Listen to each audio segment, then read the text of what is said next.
వృషభం వారికి చూసుకున్నట్లయితే మీకు 3వ భావంలోకి రవి మారుతున్నాడు. రవి గురువుల యొక్క కలయిక వల్ల జీవాత్మ సంయోగము అంటారు దాన్ని. జీవుడు అయినటువంటి గురువు, ఆత్మకారకుడైన రవి యొక్క సంయోగం, జీవాత్మ సంయోగం చాలా గొప్ప యోగం. కాకపోతే ఇక్కడ ఏమవుతుందంటే క్లోజ్ కంజంక్షన్స్లోకి గురువు ఉన్నప్పుడు అది అస్తంగత్వ దోషము మరియు మౌఢ్యమి అంటూ ఉంటారు, గురు మౌఢ్యమి. అయితే ఈ గురు మౌఢ్యమి సమయంలో మనకి ఎప్పుడు కూడా మనం ఈ గృహప్రవేశాలు కానీ వివాహాలు కానీ చెయ్యరు.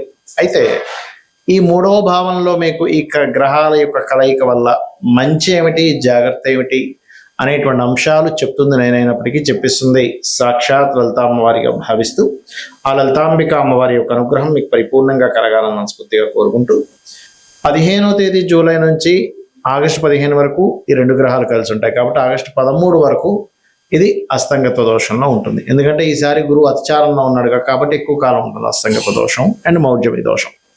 అయితే 3వ భావంలో ఈ 2 గ్రహాలు కలిసి ఉన్నందుకు మీకేంటంటే పర్టికులర్గా ఇది ఒక రకమైన సంకల్ప యోగాన్ని ఇస్తుంది. అంటే చూడండి, మనం ఏదైనా ఒక సంకల్పం చేసుకున్నాం, ఫలానా పని అవ్వాలి అని. ఈ కాంబినేషన్ ఏంటంటే ఖచ్చితంగా ఆ పని అయ్యేలాగా కుదురుతుంది, గుర్తుపెట్టుకోండి.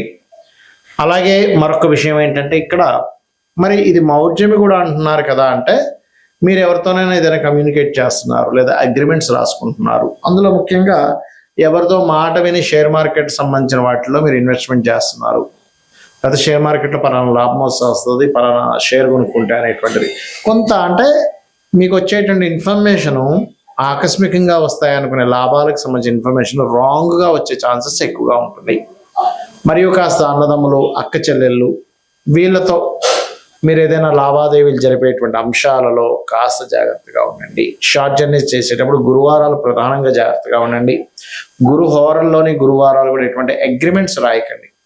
గురు మౌఢ్యమిలో ఉన్నప్పుడు అగ్రిమెంట్ రాసినప్పుడు ఏమవుతుందంటే అది కూడా మీకు 3వ స్థానంలో ఉన్నందుకు దానివల్ల మీరు రావాల్సిన లాభాన్ని కోల్పోవడము, అనవసరమైన ఇబ్బందుల్లోకి వెళ్ళడం జరుగుతూ ఉంటుంది. అయితే మీరు దీనికి ఏం చేయాలి, నవగ్రహాల్లో ప్రత్యేకంగా రవి గురు గ్రహాల దగ్గర దీపారాధన చేయడము, మరియు గోధుమలు శనగలు దానంగా ఇవ్వడము. మీరు నిత్యము చేయవలసిన దేవతారాధన కూడా ఏమిటి అని చెప్పి చూసుకున్నట్లయితే విష్ణు సహస్రనామాల యొక్క శ్రవణము లేదా పఠనం చేయడం చేస్తూ ఉండండి. అప్పుడు ఏమవుతుంది, మీకు సర్వసాధారణంగానే గురువు అనేటువంటిది పూర్వజన్మ కర్మకారకుడు. పూర్వజన్మ కర్మకారకుడు ఎప్పుడైతే ఈ 3లోకి వచ్చున్నాడో, రవితో కంబస్ట్ అయ్యాడో, ఇంకొంచెం అదేదో మనం సంబంధం లేకుండా ఇన్వాల్వ్ అయిపోయి మధ్యవర్తిత్వంగా వెళ్ళిపోయి ఇబ్బంది పడుతుంటాం. కాబట్టి ఈ విషయంలో జాగ్రత్తగా ఉండండి, అన్ని విధాలు బాగుంటుంది. గోచారంలో జరిగేటువంటి గురువు కానీ శుక్రుడు కానీ ఉన్నప్పుడు దాన్ని మౌఢ్యమి అంటారు. మన జన్మజాతకంలో ఏదైనా ఒక గ్రహం గనక సూర్యుడికి దగ్గర డిగ్రీల్లో, అంటే మౌఢ్యమి కానీ ఇవన్నీ ఎందుకు వస్తాయంటే 8 డిగ్రీల లోపల కనుక ఉన్నట్లయితే, 8 నుంచి లోపల ఉన్నట్లయితే దాన్ని మౌఢ్యమి, అస్తంగత్వ దోషము అంటారు పర్సనల్ చార్ట్లో. ఇలా అస్తంగత్వ దోషాల్లో మనకి బుధుడు తప్ప మిగతా గ్రహాలన్నీ అస్తంగత్వ దోషంలోకి వెళ్ళిపోతాయి. బుధుడు కూడా వెళ్తారు కానీ అంత ఎక్కువగా వెళ్ళదు, బుధుడు యొక్క ప్రభావం ఉండదు.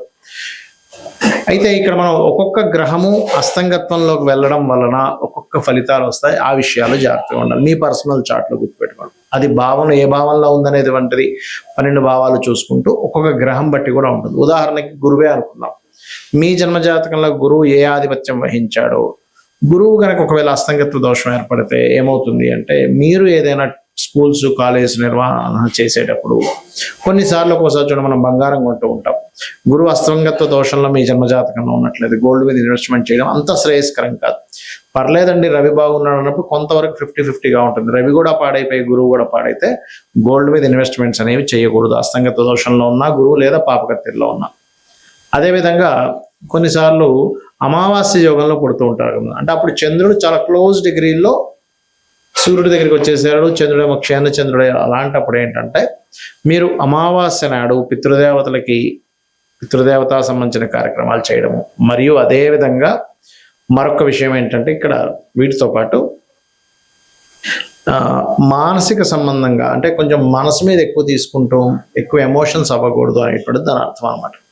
అదేవిధంగా కొంతమందికి కుజుడు చాలా క్లోజ్ కంజంక్షన్లో రవితో కనెక్ట్ అవుతాడు. అలాంటప్పుడు ఏమవుతుందంటే వీళ్ళకి సర్వసాధారణంగా తండ్రి కొంచెం అగ్రెసివ్గా ఉండడం, అదేవిధంగా మీకు ఆ పోర్ట్ఫోలియోస్ ఏమొచ్చే దాన్ని బట్టి ఉంటుంది. కాకపోతే ఇక్కడ ఏంటంటే ఏదైనా ఖాళీ ల్యాండ్లు, అందులో ముఖ్యంగా గవర్నమెంట్ ల్యాండ్స్ తీసుకుంటూ ఉంటాం యాక్షన్స్లో, ఆక్షన్ జరిగినప్పుడు. కాబట్టి ఆ ఆక్షన్లో తీసుకునేటువంటి ప్రభుత్వ సంబంధించిన ల్యాండ్స్ తీసుకునేటప్పుడు 1-4 సార్లు మళ్ళీ చూసుకొని తీసుకోవాలి, అందులో ఏదైనా దోషం ఉందా ఏంటి అనేటువంటిది. అదేవిధంగా బుధుడైతే కొంచెం ఎక్కువ కంబస్ట్ అవ్వడు బుధుడు విషయంలో. కాకపోతే ఏంటంటే బుధుడు మీరు ఎప్పుడైనా గుర్తుపెట్టుకోండి, కంబస్ట్ అయినప్పుడు కొంచెం ఏదైనా వ్యాపారం చేస్తున్నారు లేదా షేర్ మార్కెట్ రిలేటెడ్ సంబంధించిన విషయాల్లో చాలా జాగ్రత్తగా ఉండాలి.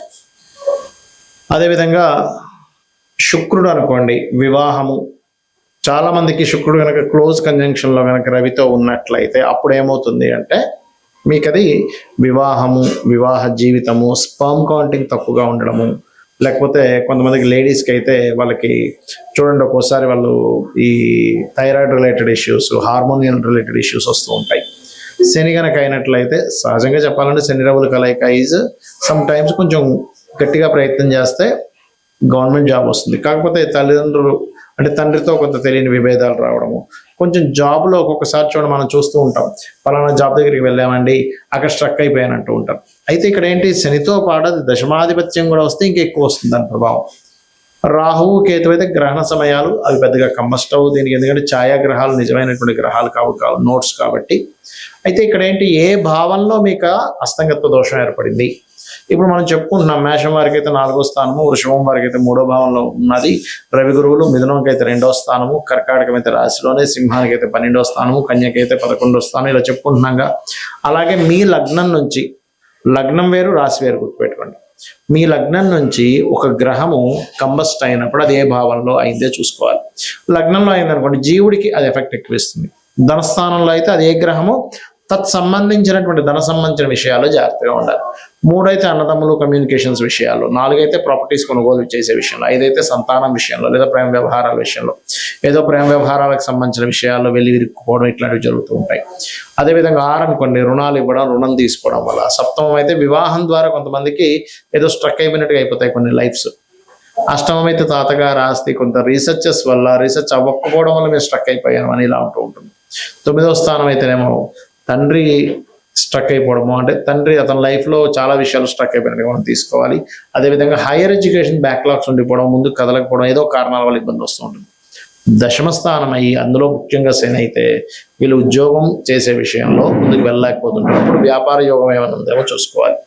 లాభం అయితే వ్యాపార స్థానాలు ఏదైనా ఒక లాభం ఆశిస్తున్నామో, ఎక్స్పెక్టేషన్ చేస్తున్నాము, అప్పుడు ఇబ్బంది వస్తుంది. 12వ స్థానం అయితే ఇన్వెస్ట్మెంట్ చేసేటప్పుడు పర్టికులర్గా ఆ మహాదశలు అంతర్దశలు, ఇప్పుడు ఎగ్జాంపుల్ ఒక గ్రహం ఏదైనా కంబస్ట్ అయింది అంటే అస్తంగత్వ దోషంలోకి వెళ్ళిపోయింది, దాన్ని గోచారంలో మౌఢ్యమి అనే పదంతో వాడతాం. ఇప్పుడు ఆ అస్తంగత్వం దోషంలోకి వెళ్ళిపోయినటువంటి ఆ యొక్క గ్రహం ఏదైతే ఉందో అది పర్టికులర్గా మీకు ఏ భావ సంబంధంగా ఉందో చూసుకోవాలి. ఇప్పుడు 12వ భావ సంబంధంగా ఉందనుకోండి, అప్పుడు ఇన్వెస్ట్మెంట్స్ ఆ పర్టికులర్ మహాదశ అంతర్దశలో పనికిరావు, గుర్తుపెట్టుకోండి.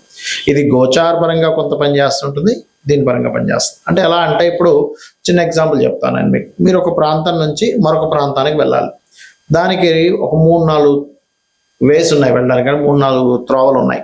కానీ మీరు వెళ్ళే త్రోవ మీకు ముందుగానే ఏమంటే అక్కడంతా వర్క్ నడుస్తుంది, రోడ్ అంతా క్లోజ్ ఉందని ఒక 2-3 కిలోమీటర్ల ముందే తెలిసింది అనుకోండి, మీరు ఏం చేస్తారు, అమ్మ అటు వెళ్తే కష్టమైతే అయితే ఇంకో రూట్లోంచి వెళ్ళిపోతారు.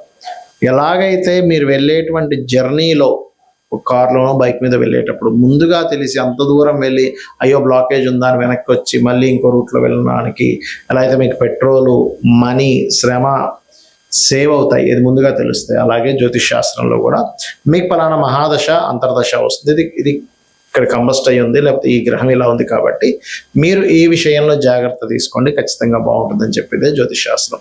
కాబట్టి ఈ విషయాల్లో జాగ్రత్తలు తీసుకోండి, అన్ని విధాలా బాగుంటుంది. శ్రీమాత్రే నమః.